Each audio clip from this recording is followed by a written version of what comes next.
Olha, sinceramente, eu já não sei mais o que está acontecendo com os pseudo-jornalistas da Globo News.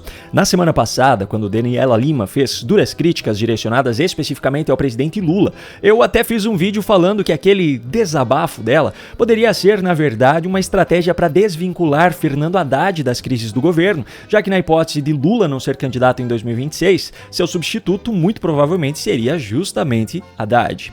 Só que nessa semana a coisa começou a ficar ainda mais estranha na emissora. A Quaest, que é aquela empresa queridinha da Globo News que realiza pesquisas eleitorais, pesquisas de opinião sobre o governo, etc., divulgou nessa segunda-feira, como você já deve estar sabendo, um novo levantamento que mostra como resultado um aumento na desaprovação de Lula.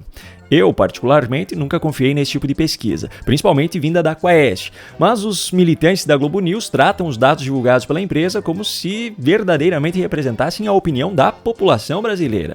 Essa empresa, por sinal, sempre é chamada para participar de programas da emissora. Nessa segunda não foi diferente. O seu diretor, Felipe Nunes, esteve ao vivo no Estúdio I. Me parece que a pesquisa deixa de forma muito evidente a pergunta: que governo é esse? Esse é um governo de quem para quem? Né?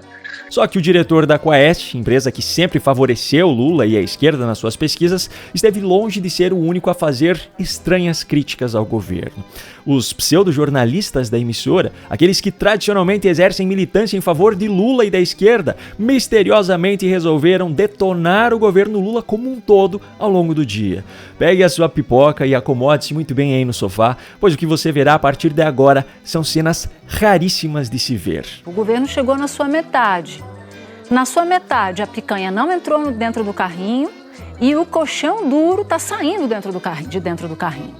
A gente sabe, falta coordenação, falta gestão, por isso que ficar falando, batendo na tecla de que é um problema de comunicação é lateral, é superficial, é raso, é quase preguiçoso, porque não é um problema de comunicação, é um problema, sim, de falta de rumo. O governo não tem rumo. Qual é o rumo? E hoje o dinheiro está ficando mais curto no bolso dos brasileiros.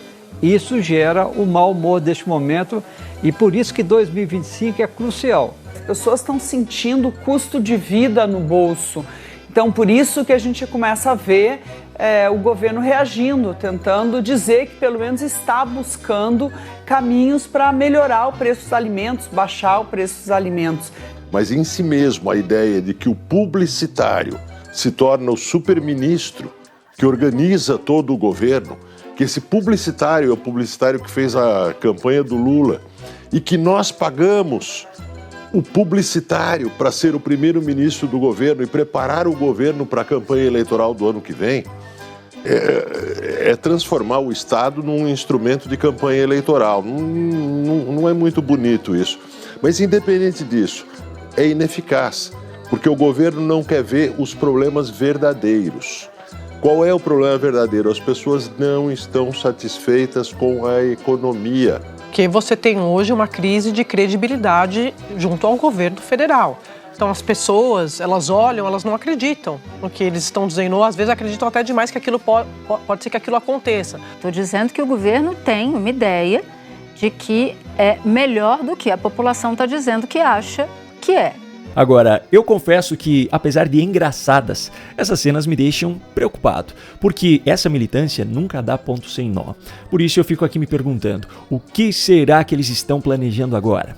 Bom, de qualquer forma, esses não são os únicos militantes sobre os quais eu vou falar no vídeo de hoje. O próximo personagem, por sinal, pode ser classificado como um militante extremamente extremista, e talvez nem essa redundância seja suficiente para descrever o comportamento dele. Breno Altman, fundador do jornal de extrema esquerda Opera Mundi, entrevistou com exclusividade o ditador venezuelano Nicolás Maduro e exibiu orgulhosamente o vídeo dessa conversa na noite de ontem. Aliás, talvez seja até melhor eu chamar apenas de conversa, porque para ser uma entrevista é preciso que o jornalista faça perguntas e o convidado responda. Como você verá a seguir, Breno Altman reforçou tanto as narrativas de Maduro que o ditador praticamente nem precisava responder. Algunos gobiernos extranjeros, como los de Estados Unidos, no reconocieron su victoria el 28 de julio y hasta mismo anunciaron que reconocían como presidente electo a Edmundo González. ¿Crees que la investidura suya el 10 de enero y el debilitamiento de la extrema derecha pondrán fin a esa polémica? A conversa, obviamente, passou também por ataques à família Bolsonaro. Quando falava sobre a líder da oposição na Venezuela, Maria Corina Machado, Maduro estendeu suas acusações ao ex-presidente brasileiro e até mesmo aos seus filhos. Una autodesaparición de esta señora Machado, llamada La Sayona en Venezuela, la Sayona fascista, criminal, fascista, es una mujer que está a la derecha de Bolsonaro, pues. Imagínate, hay mucho decir, ¿verdad? O de los hijos de Bolsonaro, que son peor que Bolsonaro. Entonces... E eu preciso destacar ainda mais um ponto. Lembra daquela fala recente de Maduro sobre invadir Porto Rico com o apoio das tropas brasileiras para libertar o povo de lá?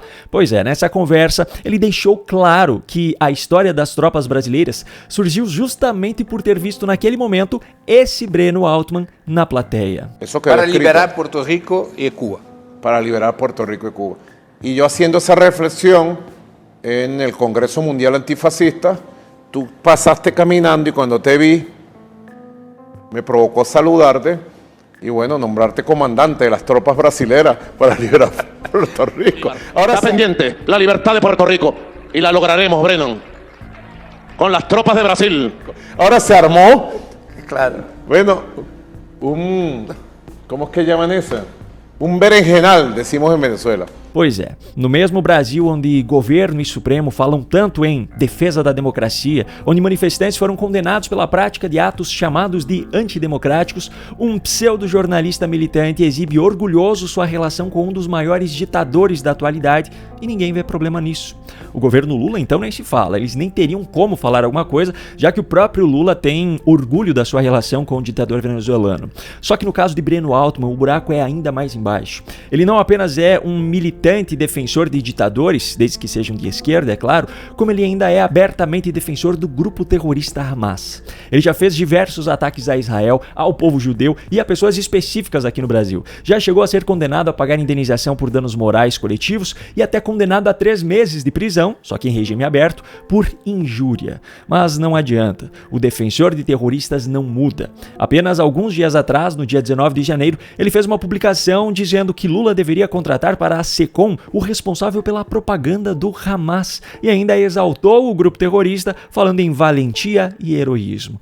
Agora me digam, como é que eu vou explicar para o meu filho que existe um judiciário nesse país se uma mulher que escreveu uma frase com batom em uma estátua, mesmo sendo mãe de 2 crianças, é mantida presa, enquanto um defensor apaixonado de um grupo terrorista que intencionalmente decapitou bebês, assassinou milhares de pessoas e sequestrou ainda outras dezenas, anda livre, leve e solto por aí? Pois é, esse é o Brasil de hoje.